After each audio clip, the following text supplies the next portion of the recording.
Congreso de Medicina del Deporte. Este congreso que evidentemente es la actualidad de medicina y ciencias del deporte, viene a llenar un espacio interesante en momento en que estamos todavía aplicando tareas que aprender con relación al COVID-19. He visto y he leído y he participado de la lista de conferencistas nacionales e internacionales y es de verdad más que un lujo, y sobre todo comenzando hoy con el decano de todos nosotros, decano de ustedes, de la Federación de Medicina Deportiva, el doctor José Joaquín Puello Herrera, que por cierto me permito felicitarlo. Hoy tuve el privilegio de compartir con él un escenario en la televisión nacional aquí en República Dominicana, esto para los que están fuera. Y el doctor tuvo esta mañana una de las entrevistas de mayor audiencia por mucho tiempo en la televisión nacional, basado en una serie de evidencias, hallazgos, consideraciones, observaciones y sobre todo esperanzas posibles con el tema de COVID-19. Esas entrevistas que ya han sido pasadas en otros programas, fue reportada esta tarde por el periódico vespertino de República Dominicana y en todas las redes. Es un buen estímulo para poner toda la atención en la conferencia que tendrá precisamente este charlista, que es un lujo tenerlo, doctor José Joaquín Puello, igual que los otros. En definitiva, celebro la actitud permanente de educación que tiene la Federación Dominicana de Medicina del Deporte. Cuando digo esta actitud de educación, es un interés permanente que tiene la Federación de motivar la enseñanza, la educación y sobre todo compartir lo que se llaman los conocimientos entre ustedes, que son colegas, algunos que son estudiantes, otros que son entrenadores, otros que son fisioterapeutas, es decir, todos los relacionados con la rama del deporte. También les cuento una experiencia que tuve hace pocos días, hace unas semanas. La primera actividad que me estrené como presidente de la Organización Deportiva Centroamericana del Caribe, o de CABE, fue precisamente un congreso organizado con el auspicio de esta Federación Dominicana de Medicina del Deporte.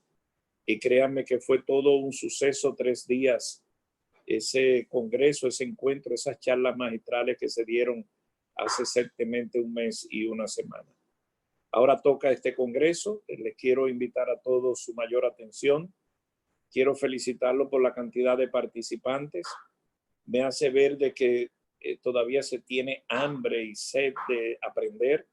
Eso es importante porque hay muchos profesionales que se sienten que no tienen que estudiar más y creo que eso es un grave error.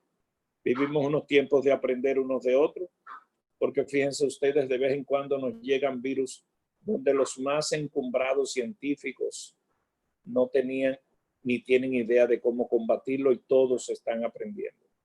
Así que enhorabuena a este nuevo esfuerzo de la Federación Dominicana de Medicina del Deporte. Sepan utilizar y aprender los mejores conocimientos que se expondrán aquí en este gran evento, y los saludos a todos. Sobre todo me ha agradado ver tantos entrenadores. Eso es importante para mí, el valor que tiene el entrenador, porque en lo que llevo mi carrera deportiva todavía no conozco un atleta que exista sin un buen entrenador detrás. Todavía no lo conozco. Si existe por ahí un fenómeno que se dio solo, me lo mandan para yo entonces registrarlo en mi currículum de vida, de que apareció un atleta que aprendió solo. Cada atleta tiene al lado un entrenador, y por eso es importante que los entrenadores, los médicos, los fisioterapeutas, que son tan importantes hoy en día, los psicólogos, todas las ramas derivadas de la medicina deportiva son interesantes. Se quedan con lo que es la figura del día en la prensa dominicana hoy, el doctor José Joaquín Puello, que esta mañana evidenció y dio cátedra de lo que es saber comunicar en cuanto hay una pandemia y en cuanto hay unas tareas por hacer que la gente no quiere admitir, pero hay que sabérselas decir. Felicidades a la Federación de Medicina Deportiva y espero que tengan un buen congreso de medicina del deporte.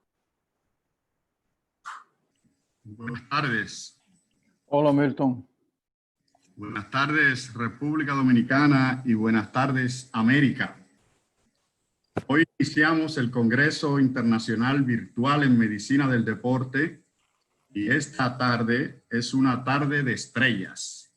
Se inicia con el doctor José Joaquín Puello, médico, neurocirujano, graduado en Londres en la Escuela de Oxford, la Universidad de Oxford, y además de un largo ejercicio en la neurocirugía en República Dominicana que le ha merecido ser considerado como maestro de la medicina dominicana. Pero además, el doctor Puello es un deportista, expresidente del Comité Olímpico por más de 2 décadas y expresidente de la Organización Deportiva Centroamericana y del Caribe.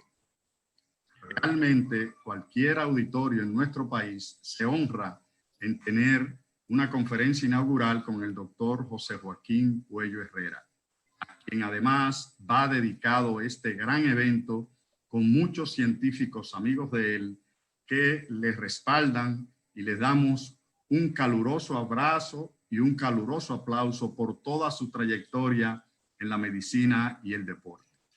Es imposible escribir la historia del deporte y la medicina en República Dominicana sin mencionar al doctor José Joaquín Puello.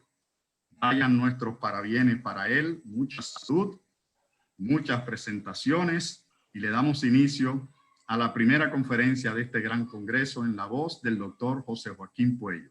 Adelante, doctor Puello. Bien, muchas gracias, Milton. Un cariñoso saludo a todos mis compañeros del deporte, mis compañeros y colegas de medicina, no solamente aquí en Santo Domingo, sino en nuestra querida América, hoy afectada por el COVID. Pero bueno, Milton, hoy la verdad que para mí es un gran orgullo hablar de 2 temas, hablarles durante unos minutos de 2 temas que yo he considerado siempre primordiales no solamente en la medicina del deporte, sino también en las ciencias neurológicas. Y el primer tema que yo voy a tratar, que es la salud neurocognitiva y el ejercicio, es un repaso, si ustedes quieren, muy conciso, muy apretado, de lo que el cerebro hace con el ejercicio. En sentido general, todo lo que hemos hecho de alguna manera u otra, medicina del deporte, generalmente nos enfocamos mucho en la capacidad pulmonar, la respuesta muscular, cómo responden los nervios. Estamos muy enfocados en aquellas cosas que hacen a un deportista de alta competición escalar cada vez peldaños más altos.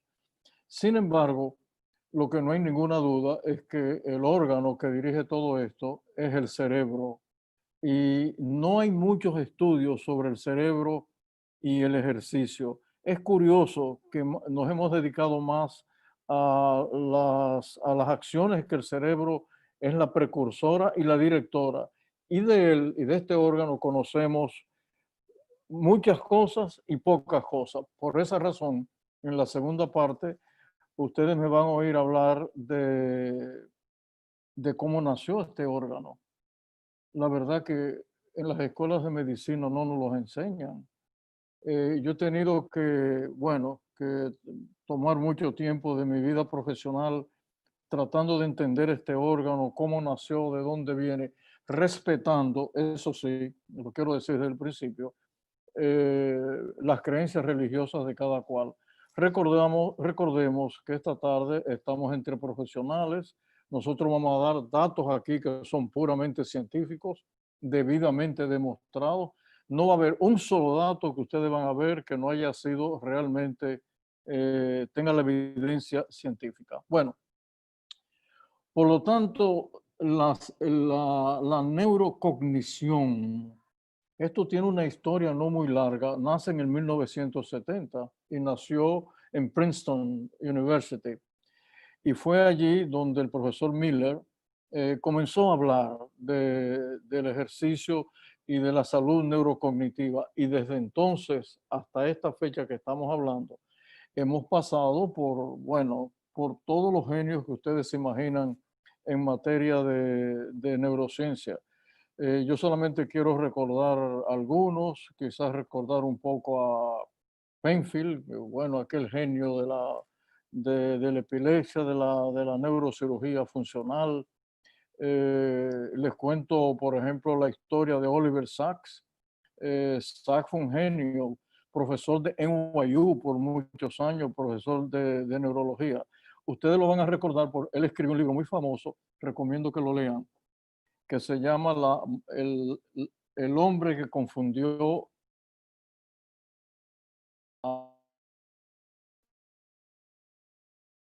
toda esa cantidad de neurofisiólogos, de neuroanatomistas que nos han enseñado tanto del cerebro humano. El caso de Pribram, por ejemplo, el profesor Pribram, premio Nobel de UCLA, que fue quien encontró, quien discutió el comportamiento de las colonias de monos asimiladas a las colonias humanas, y eso le valió el premio Nobel.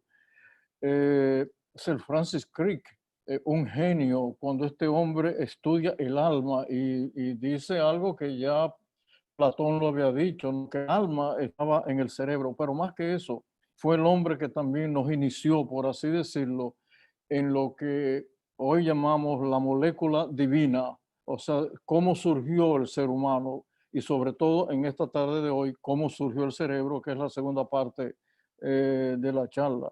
Y así les puedo contar el profesor Sperry, que otro genio, estudió la mente humana, cómo se comporta, todo lo que tiene que ver con el impulso, la creatividad, la emoción, la motivación, o sea, temas que hoy día a nosotros nos llenan de sorpresa lo que esta gente nos ha enseñado. En mi caso, hago un paréntesis, yo tuve la oportunidad en mi último año de entrenamiento en Oxford, tuve la oportunidad de conocer a la profesora Anne Trisman. Profesora Trisman fue la que diseñó lo que se llama el black box, la teoría del black box. Ella era psicóloga, no era neuroanatomista, era una neuropsicóloga y podía explicar mediante un modelo puramente matemático, podía explicar todo lo que sucede en el cerebro humano. A mí me impresionó de sobremanera ella. Yo pensaba que ella quería volver a Santo Domingo y que estaba perdiendo el tiempo. No lo perdí, fueron 8 meses increíbles donde me enamoré, por así decirlo, de la neuropsicofisiología y desde entonces la enseñé durante 30 y tantos años y hoy yo voy a hablar un poco de todo eso. Y finalmente bueno, conocí a su esposo, el profesor Kahneman. El profesor Kahneman, si ustedes recuerdan bien, fue el sucesor allí en Oxford de Krebs, premio Nobel de Química, y lo conocí en su casa con sus hijos, etc. Y de ahí viene esta pasión que yo he tenido por las ciencias neurológicas y todo lo que tiene que ver con el cerebro humano. Bueno, aquí está la primera diapositiva. El ejercicio es algo impresionante para el cerebro y en términos puramente francos, sin darle más vuelta, podemos decir que hay un aumento del riesgo sanguíneo en el cerebro mediante el ejercicio y por lo tanto el oxígeno que le aporta. Al ser el combustible principal del cerebro conjuntamente con los hidratos de carbono, bueno, ya uno se imagina lo que el ejercicio, cómo recibe el cerebro el ejercicio. Entonces hay 3 temas que son los que se llaman los sistemas de protección fisiológica, que yo los voy a tratar también de manera concisa para que ustedes lo vean. Ahí tenemos primero los cambios moleculares. Los cambios moleculares tienen mucho que ver con el glutamato y el ácido gamma-aminobutírico. Y ahí tienen ustedes qué es lo que hace. Afecta las proteínas postsinápticas, aumentan los receptores del metil de aspartato, que es el NMDA, y el AMPA, que es ahí lo ven, el 4-ixosolepropiónico. ¿Qué hacen estos receptores? Bueno, en el cerebro con el ejercicio hay un aumento del sodio y el potasio, no se bloquea el AMPA, no bloquea el magnesio, y con el aspartato hay un receptor que aumenta el calcio, aumenta el sodio, aumenta el potasio en el cerebro y no bloquea el calcio. hay una liberación del factor de necrosis tumoral alfa. Bueno, esto tiene una importancia capital, sobre todo para nosotros los neurocirujanos. Si eso es cierto como lo es, eso significa que el ejercicio de alguna manera protege a nosotros los seres humanos y sobre todo al cerebro de los tumores, de alguna manera, porque libera el factor de necrosis tumoral. Y finalmente la modulación del dolor, que todos conocemos, lo conocemos perfectamente bien y lo vamos a ver ahora en un minuto. Ahí están los neurotransmisores de nuestro cerebro. Sabemos lo que produce cada uno de ellos, solamente lo voy a recordar. La dopamina, que es la que está involucrado en el placer, pero sobre todo en el nivel cognitivo. Estamos hablando de la memoria, pero estamos hablando del aprendizaje y el deporte es aprendizaje. Lo que quiere decir que el cerebro va grabando. Cuando un joven está en entrenamiento, un entrenamiento de voleibol, por ejemplo, la dopamina anda por los cielos porque tiene que ser grabado. Todo el entrenamiento que está recibiendo necesita un neurotransmisor que lo lleve al locus de la memoria para grabarlo. Esa es la razón por la cual, y ese es otro tema que algún día yo trataré con ustedes, hay seres humanos que nacen sin memoria. Hay un libro famoso de Borges que se llama Funes el Memorioso, donde él trata la memoria y el olvido. Y obviamente que esto está relacionado directamente con el aprendizaje del atleta. Grabar y aprender, grabar y aprender. Pero hoy sabemos algo que no sabíamos antes, que la dopamina ralentiza el envejecimiento cerebral. Ese es otro tema que algún día debemos discutir entre nosotros. Ahí tienen ustedes la adrenalina y noradrenalina, que fueron los primeros neurotransmisores que se descubrieron. Y tiene unos mecanismos interesantes. El primer mecanismo es que es ansiogénico, no hay ninguna duda, y es ansiolítico, a pesar de que es un neurotransmisor que tiene que ver con la estimulación. Mejora la supervivencia de la neurona. ¿Qué quiero yo decir con esto? Lo que yo quiero decir con esto es que en el desarrollo del cerebro humano pasamos por varias etapas. La primera etapa que ustedes conocen bien es la neurogénesis. Esa está en el útero materno. Pero el cerebro comienza a caminar, a transitar dos etapas importantes sin las cuales el cerebro no puede funcionar. Una es lo que se llama la sinaptogénesis y la otra es la mielogénesis. Y eso toma un tiempo, hasta los 4, hasta los 6 años, más o menos. Y la adrenalina y la noradrenalina juegan un papel clave. Razón de más para entender desde el punto de vista de la fisiología del deporte que un niño de 3 o 4 años le va a tomar tiempo aprender los ejercicios, porque necesita las dos cosas. Necesita la sinapsis y necesita la mielina. Y eso toma su tiempo. Y además, estos dos neurotransmisores aumentan el volumen celular en el hipocampo, que tiene que ver con una gran cantidad de funciones, entre ellos la memoria, el hipotálamo, una gran cantidad de hormonas y sobre todo el sistema límbico, que les cuento que ahora en neuroanatomía nosotros sabemos que tenemos dos sistemas límbicos, no solamente el que estudiamos en la escuela de medicina, en el circuito de von Papes, que fue quien realmente lo dio a conocer en el ámbito médico, pero ya se conocía un poquito antes. La serotonina, ya ustedes la conocen, es un antidepresivo que regula el sueño, tiene que ver con nuestro estado de ánimo, con la euforia, y durante el ejercicio, al igual que la dopamina, hay un aumento importante de este neurotransmisor. Y finalmente, la acetilcolina, que juega un papel clave en las funciones neurocognitivas.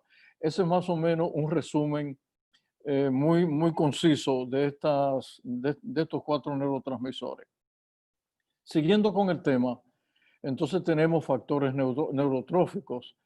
Estos factores no los conocíamos hasta hace un tiempo, pero ahora sabemos que existen y que son factores importantes para que el cerebro se pueda mantener sano durante la práctica del ejercicio.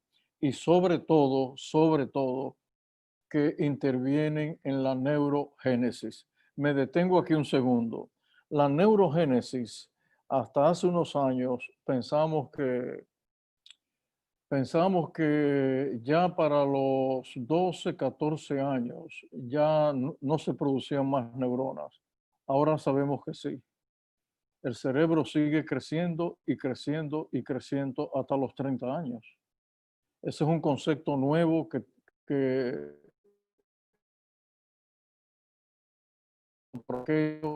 cosas que ustedes ven en la práctica, la ven en la práctica deportiva y en la práctica neurológica. Ustedes ven como un joven que aparentemente no tenía las condiciones para el ejercicio o para ser un atleta, en este caso de alta competición, ustedes lo ven como ese joven va progresando y progresando, y todos decimos, los que hacemos medicina deportiva, es el entrenamiento, sí, pero hay algo más, es la neurogénesis.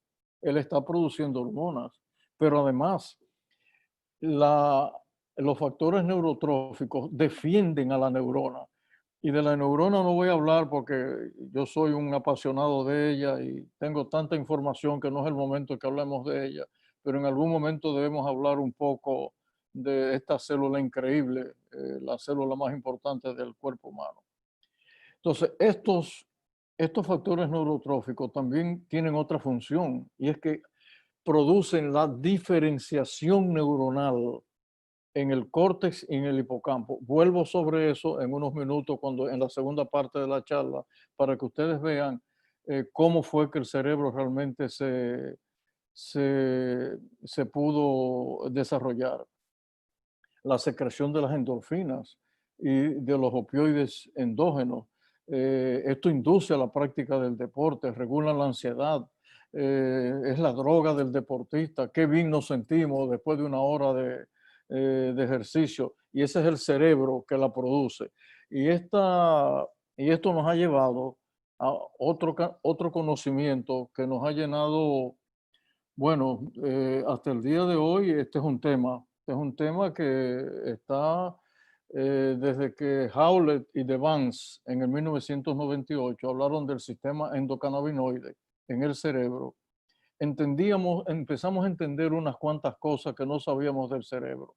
Por ejemplo, sabemos, y ellos describieron lo que se llamó el CB1, que es el endocannabinoide 1, que este sistema, que es un antagonista del NMDA, del aspartato, activa el calcio, pero más todavía, controla la salida del calcio.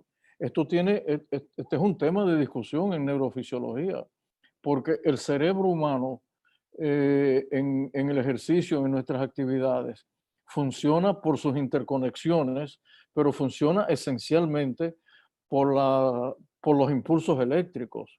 Pero en nosotros, los seres humanos ya adultos, lo que nos gobierna son las bombas químicas para que se produzca la transmisión de una neurona a otra. Entonces, este sistema, no hay ninguna duda de que tiene, como decía Howlett y Devance, esto fue un estudio impresionante, cómo con 472 aminoácidos interviene en la memoria, en la coordinación.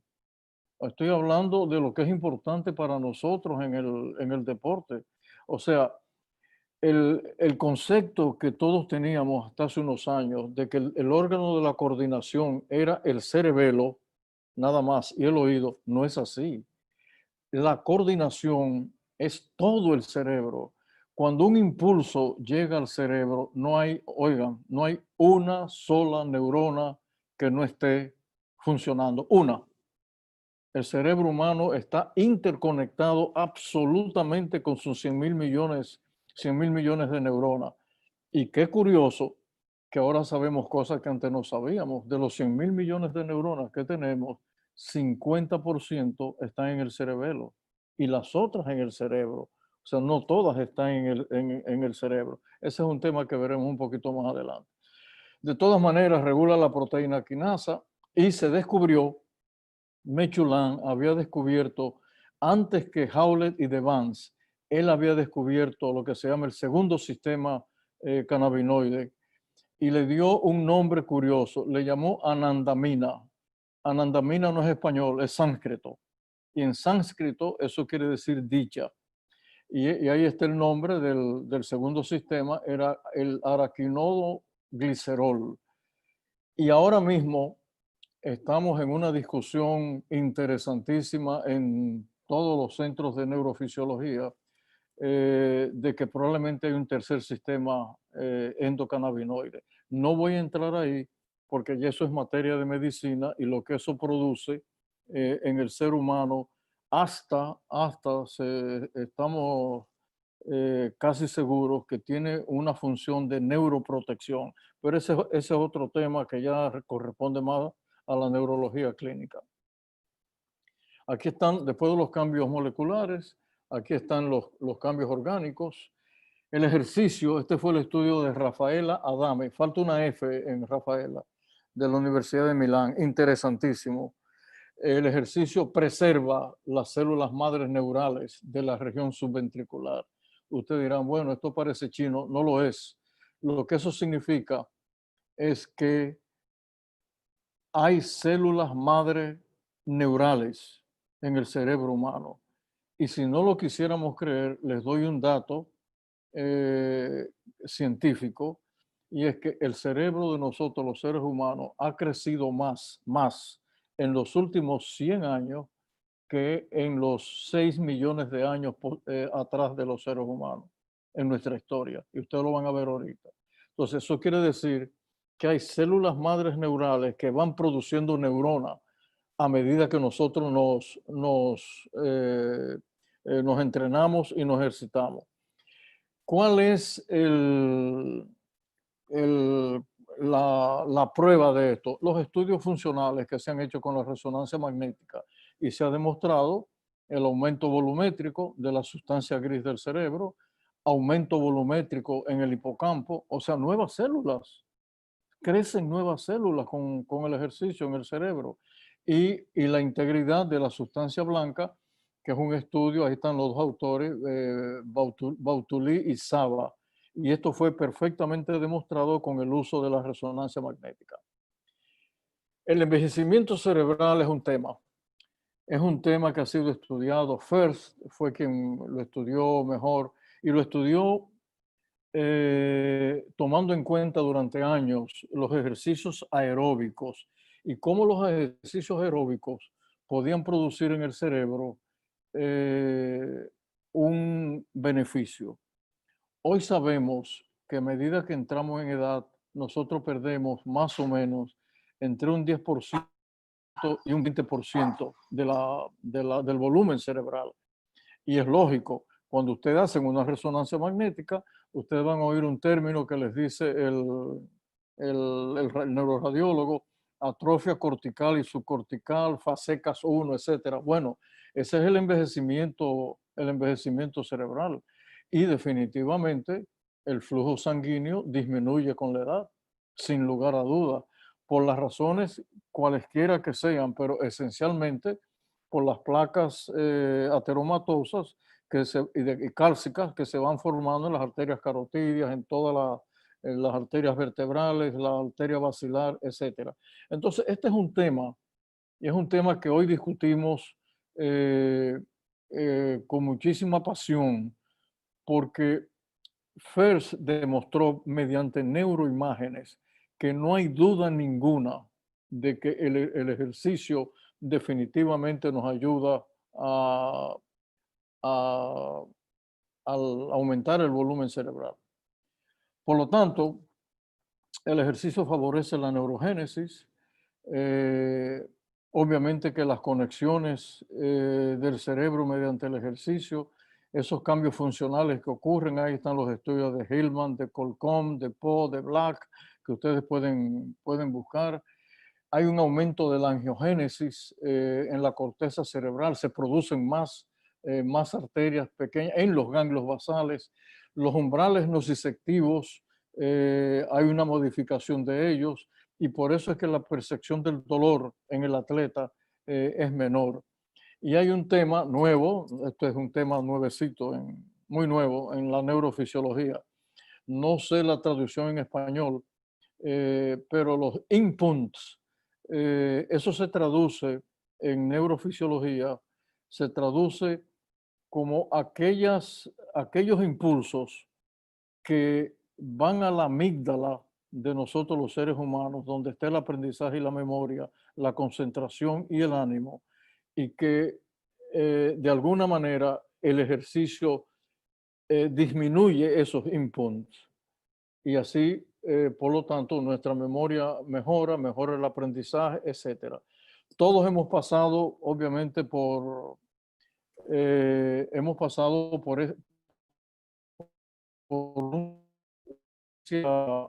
eh, yo se lo puedo narrar de mí mismo.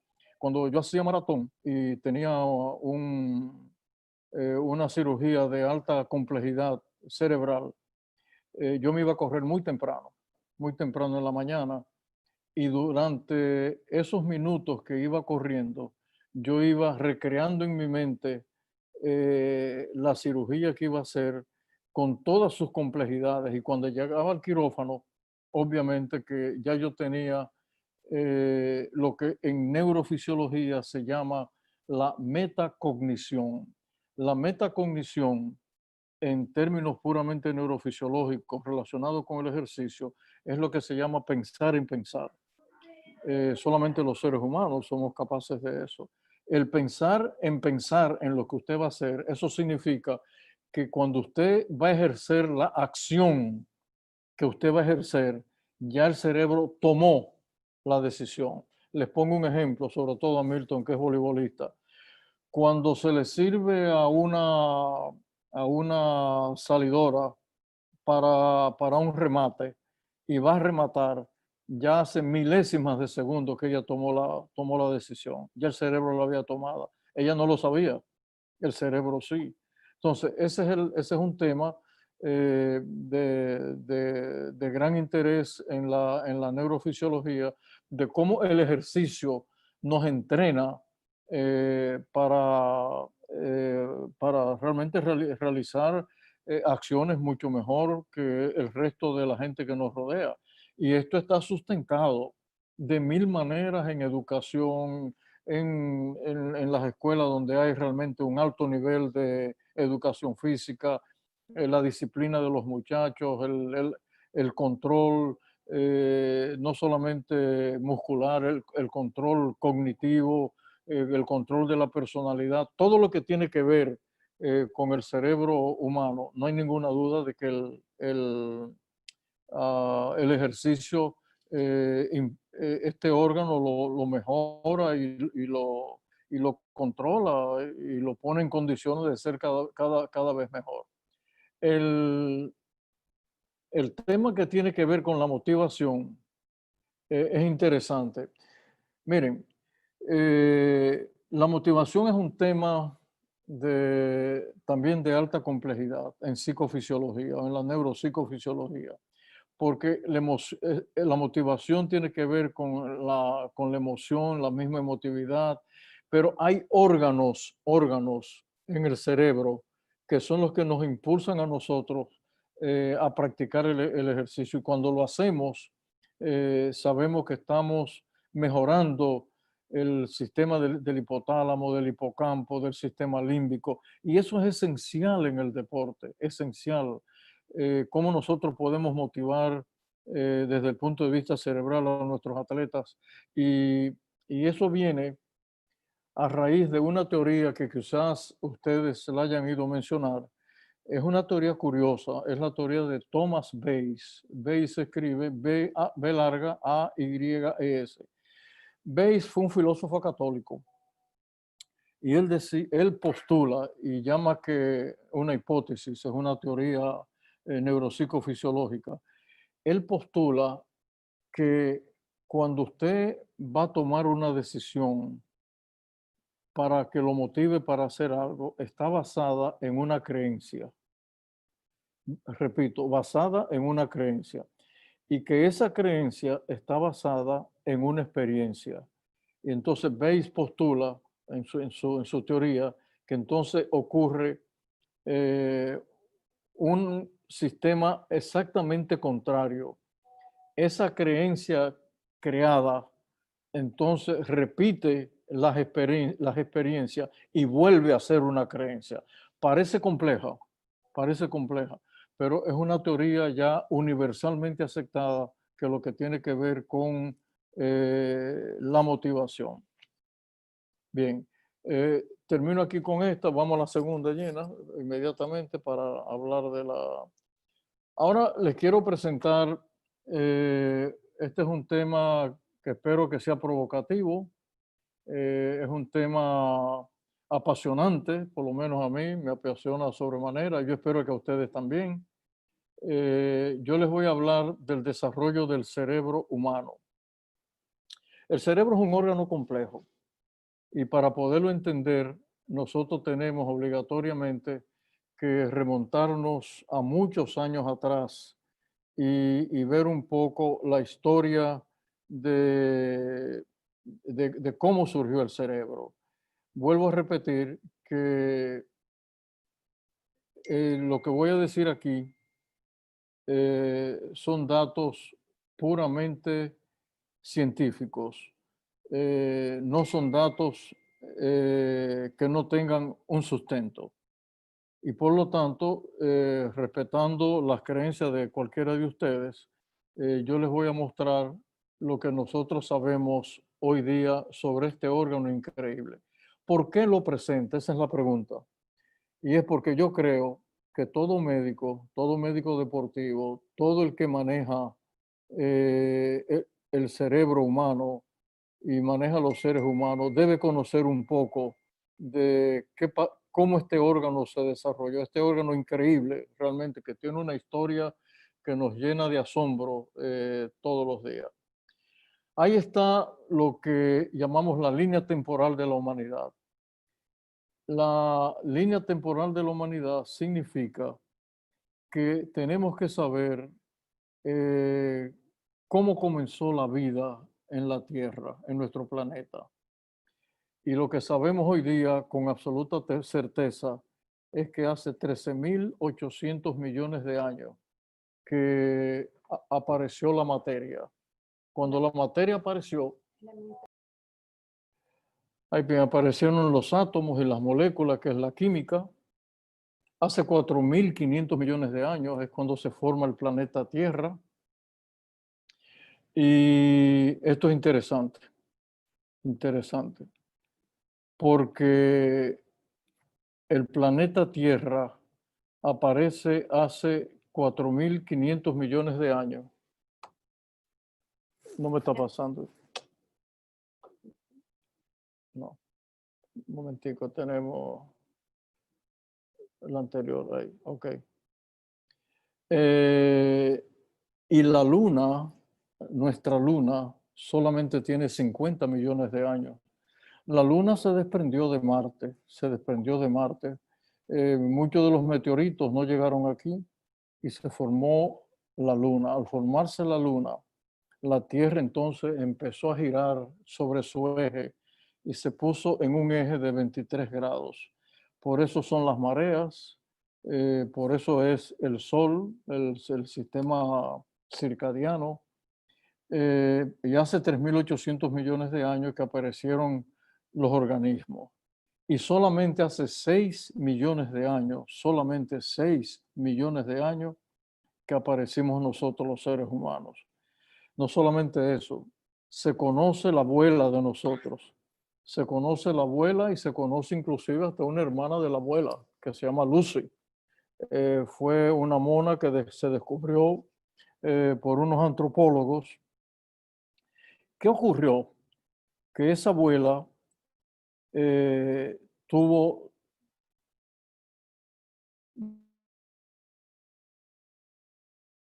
de descendencia. La primera línea fue la línea de los chimpancés, que son nuestros primos hermanos, y la segunda línea fue la línea de los humanos. Pero no fue hasta apenas 70.000 años que el cerebro apareció realmente en la historia. No tenemos conocimiento del cerebro hasta hace 70.000 años. Y esto se ha descubierto de manera totalmente cierta de esa aparición del cerebro humano. Se piensa con razón que nuestro cerebro nació de una célula que nosotros le llamamos, se le llama la molécula divina, otros le dan otro nombre, se le llama también la EVA microscópica. Y la verdad que sabemos tanto de esto y de la línea temporal del hombre, que este órgano, con sus billones de conexiones, órgano que cuando la gente me pregunta de qué se trata, cuál es la primera función del cerebro, la primera función del cerebro es la supervivencia, es mantenernos vivos. En segundo lugar, no hay dos cerebros iguales. El de Milton y mío nunca más se volverán a repetir en toda la historia, en la línea temporal de la humanidad. Es un órgano único, irrepetible, y está encargado de mantenernos vivos, pero tiene una segunda función importantísima, y es que es el único órgano del organismo humano que nos conoce. El hígado no nos conoce, ni el pulmón, ni los intestinos, ni el vaso, ni el páncreas, solamente el cerebro. El cerebro sabe quiénes somos, dónde andamos, qué vamos a hacer, y tiene una tercera función, que es una función impresionante del cerebro, que es la predicción. El cerebro predice lo que vamos a hacer por una razón fundamental, porque el cerebro adquiere la memoria de nosotros, la codifica y por lo tanto está en plena capacidad de predecir lo que vamos a hacer. Si esta noche yo voy a ir a cenar con Gina, mi esposa, porque vamos a comer sushi, yo no lo estoy decidiendo ahora. Yo lo decidí el cerebro lo decidió hace días. El cerebro predice lo que nosotros vamos a hacer. Y de él dependen, imagínense, el pensamiento abstracto, el lenguaje, ese es un tema, hay 6.000 lenguas, es un tema que algún día también quisiera hablar con ustedes. Tiene que ver con la memoria, la creatividad. Los animales no son creativos, realmente no lo son. Actúan simplemente por reflejo y eso es interesante. Pero el cerebro planifica. Un león no pinta un cuadro, solamente los humanos pintamos. Nosotros sabemos inclusive cuándo nació la belleza, pero también somos capaces de hacer ciencia y de hacer tecnología. O sea, y todo eso lo hace este órgano increíble que es el cerebro. La historia es apasionante, desde Galeno hasta Cajal, desde Descartes hasta Newton, y lo hemos escudriñado, hasta ustedes están los nombres de la gente que lo ha escudriñado.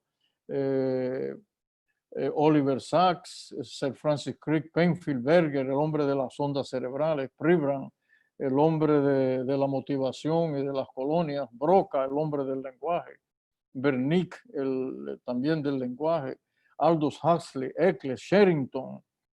Por cierto, conocí el laboratorio de él en el Churchill Hospital cuando estudiaba en Oxford. Pero muchos filósofos y civilizaciones antiguas abordaron el estudio del cerebro. Y en el curso de los días, después, si ustedes quieren, yo les hablaré de las 4 o 5 grandes civilizaciones, comenzando por la mesopotámica, la civilización china, civilización india, la egipcia y la romana, perdón, y la griega, que aportaron tanto al estudio del cerebro que hoy día nosotros nos impresionamos con las cosas que nos dejaron. Bueno, aquí viene la teoría ahora. ¿Cuáles son las teorías del cerebro? Bueno, la primera es una teoría general, ya dije cuál era. La vida surgió de una sola célula. Todos los seres vivos nos parecemos entre sí en nuestro código genético, lo sabemos por el genoma. El genoma nuestro casi no se diferencia en nada del de un mono o de una cucaracha. Prácticamente no hay muy poca diferencia. ¿En qué nos diferenciamos? En el metabolismo, nos diferenciamos en la estructura celular y nos diferenciamos en las 2 etapas fundamentales del desarrollo de nuestro cerebro, que es las dos etapas de procariota y eucariota. La primera célula que se le llamó la EVA microscópica, también otros le llaman la partícula divina, etcétera, etcétera. Hay muchos nombres. Lo cierto del caso es que desde el punto de vista puramente médico, esa primera célula estaba compuesta de un ADN, de membranas de proteínas y de fosfolípidos y mecanismos enzimáticos. Y ahí vino la gran explosión para la formación del cerebro. Debido a esto surgió la diversidad, pero surge como una autocopia. Entonces, esa primera célula empieza a autocopiarse a sí misma, pero comienza entonces también a mutar y comienza la selección natural. Y aquí vienen algunos ejemplos. Por ejemplo, muy poca gente sabe que las gallinas dependen de los dinosaurios. Las gallinas descienden de un dinosaurio, ahí está el nombre, el Archaeopteryx, y las aves dependen de los dinosaurios, realmente. Y nosotros, el celacanto, que es un tetrápodo, simplemente después que se formó por millones y millones de años, salió del mar y es uno de nuestros antepasados. Pero sin embargo, algunos de los seres que estaban aquí en la Tierra, como los dinosaurios, abandonaron la Tierra y se fueron al mar. El delfín no pertenece al mar, el delfín es terrenal, igual que las ballenas. Entonces, así fue fue el cerebro de esos primeros seres creándose hasta que vino esta teoría, la teoría de la evolución neuronal. Parece ser que esta teoría tiene que situarse en la historia temporal de la humanidad en millones de años. Era una neurona primaria, una sola neurona, que tenía dos funciones primariamente. Una, recibir la información, eso es los impulsos desde fuera, y una segunda función que era la de responder a esa información. Ese fue el principio de la neurona y del cerebro humano. Hace millones de años, esas primeras neuronas solamente reaccionaban ¿a qué? A las sustancias que las rodeaban o a la luz solar, pero una vez entraba la información, la neurona tuvo la necesidad de transmitir esa información a una neurona especializada y ahí comienza la evolución neuronal. Y esa neurona tenía que ser motora, ya no solamente sensorial, porque si la sustancia era tóxica tenía que huir, esa célula tenía que alejarse y si era una sustancia inofensiva se acercaba. Entonces, esa es la teoría de la evolución neuronal que hoy la conocemos como una teoría exacta. La próxima teoría es la teoría de la información. Una vez la célula empieza a recibir, la neurona, información dentro de sí, ella tenía entonces la necesidad de tener receptores para esa información. Ese estudio, miren, eso es un estudio que ojalá ustedes lo pudieran conseguir, se hizo en Nueva Zelanda, ahí está el nombre abajo, hace 800 millones de años que se conoce, y fueron con los coanoflagelados. Inclusive hay fotos de los coanoflagelados, de cuando ellos, porque existen todavía, de cómo ellos salieron del mar hacia la tierra. Al tener entonces que transmitir información, ¿qué necesitó la célula? Un flujo de iones y así surge entonces dentro de la célula el cloro, el potasio, el sodio, el calcio, etc. Y esa es la teoría de la información neuronal. De ahí entonces la neurona pasó a lo que se llama la teoría pluricelular. Esas señales y esos pulsos eléctricos, esas señales eléctricas que recibían esas primeras neuronas, fueron las precursoras de las que hoy nosotros tenemos. Ustedes preguntarán, ¿y podemos verlas hoy día? Claro que sí, las podemos ver. Los que les gusta el mar, cuando ustedes pesquen una esponja, la van a poder ver. Las esponjas no han evolucionado en cientos de millones de años. Cientos de neuronas simplemente lo único que hacen es mediar impulsos químicos y eléctricos a través del ácido gamma-aminobutírico para contraer o para relajar sus poros, para llenarse o para vaciarse. Y esa es la famosa teoría pluricelular que nosotros hoy la aceptamos. La neurona siguió avanzando a través de millones de años y vino la teoría de la especialización de las neuronas.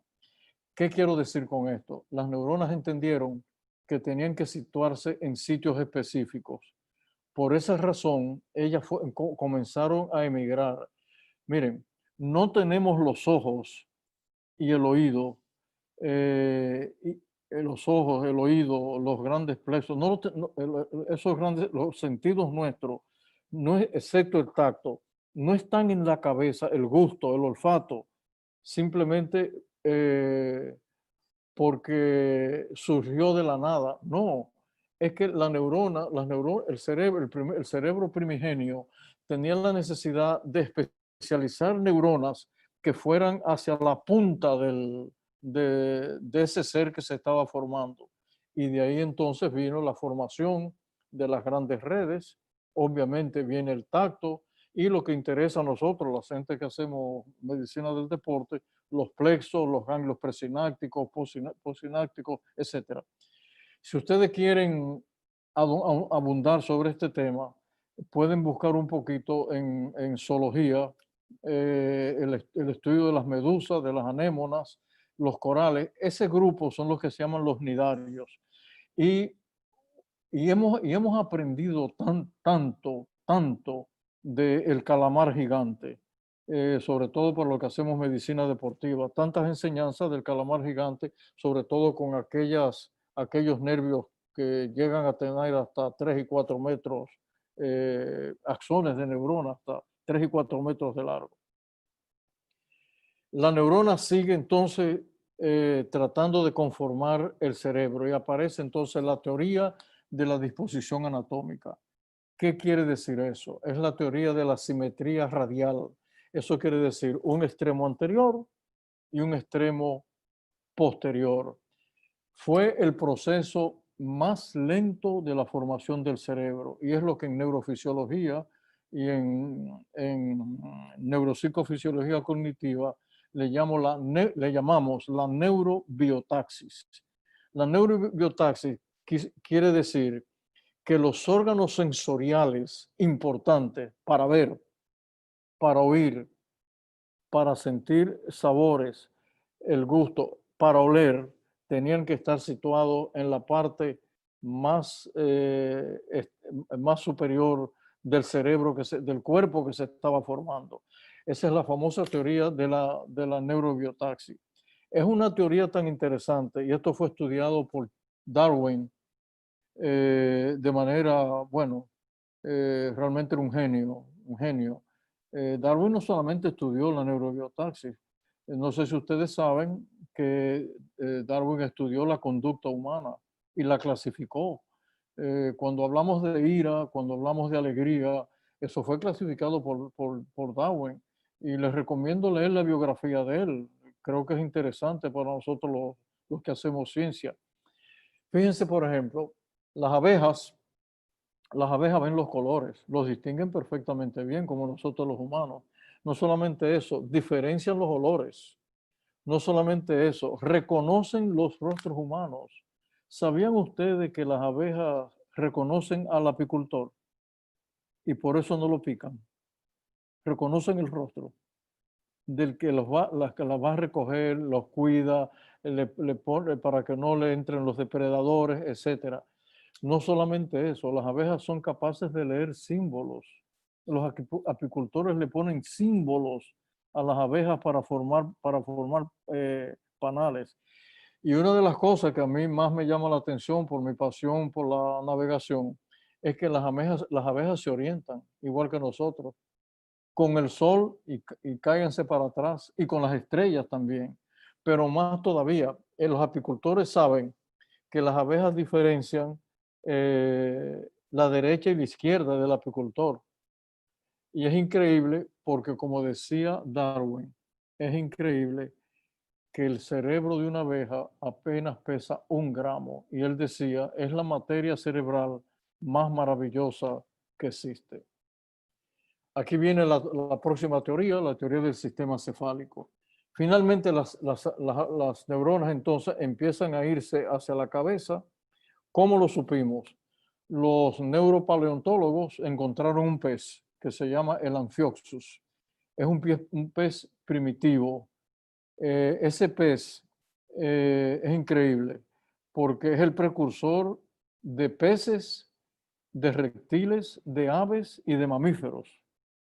Y al estudiarlo encontraron algo extraordinario, y es que en ese pez ya empezaba el cerebro a dar señales de estar en la cabeza del pez y comenzaba a separarse de la médula espinal, lo que quiere decir que eso dio paso entonces al crecimiento o alargamiento de las neuronas que van a nuestros miembros, a los brazos, a las piernas y al resto del cuerpo. Hay un punto de inflexión en cuanto al cerebro. El cerebro humano cometió un error. Hace 500 años, el genoma, el que conocemos hoy día, sabemos que se duplicó. Y lo sabemos con absoluta certeza que hace 500 años. Se duplicó el genoma y al duplicarse el genoma, sobraron piezas, sobraron genes. Obviamente, como el cerebro no las iba a malgastar, entonces el cerebro empezó a crear neurotransmisores, los neurotransmisores que él iba a utilizar. Este es un tema apasionante de la bioquímica cerebral, que algún día también me gustaría tratar con ustedes. Y finalmente vino la especialización. Bueno, ya aquí termino. Hace 800 millones de años surgieron los animales, 360 millones de años los peces, los mamíferos 200 millones de años, los monos hace 40 millones de años, empezaron a treparse hace 67 millones de años, los orangutanes hace 12 millones, el gorila hace 8 millones de años, y nosotros, según Tayeb y Donald Johnson, nosotros entonces hace 6 millones de años. Y hace 2.5 millones de años apareció el Homo erectus. Su cerebro era blando, no tenía cráneo, no podía crecer porque los maceteros eran sumamente grandes. Y apareció el fuego. Al aparecer el fuego, el hombre cambió totalmente. Fue lo que se llamó el Big Bang mental. Ahí está el estudio del Australopithecus australiense, africano. El fuego entonces nos llevó al primer hombre, al neandertal, lo llevó al nacimiento de la belleza, nacimiento de la dieta, de la cultura, de la tecnología. Y esa es otra historia que yo les habré de contar en algún momento más adelante. Así que muchísimas gracias. Espero que por lo menos los haya provocado un poco con estas 2 charlas. Adelante, Milton. Bueno, muchas gracias al doctor José Joaquín Puello por su conferencia. Realmente es una conferencia magistral. Ahí está resumido todos los aspectos del ser humano y además lo de las neuronas. Para nosotros, doctor, un gran honor, un gran placer que este auditorio usted pudo enseñarnos algunos aspectos que hace mucho que no lo teníamos tan presente. Sí. Que se quede ahí un ratito, después les diremos la pregunta.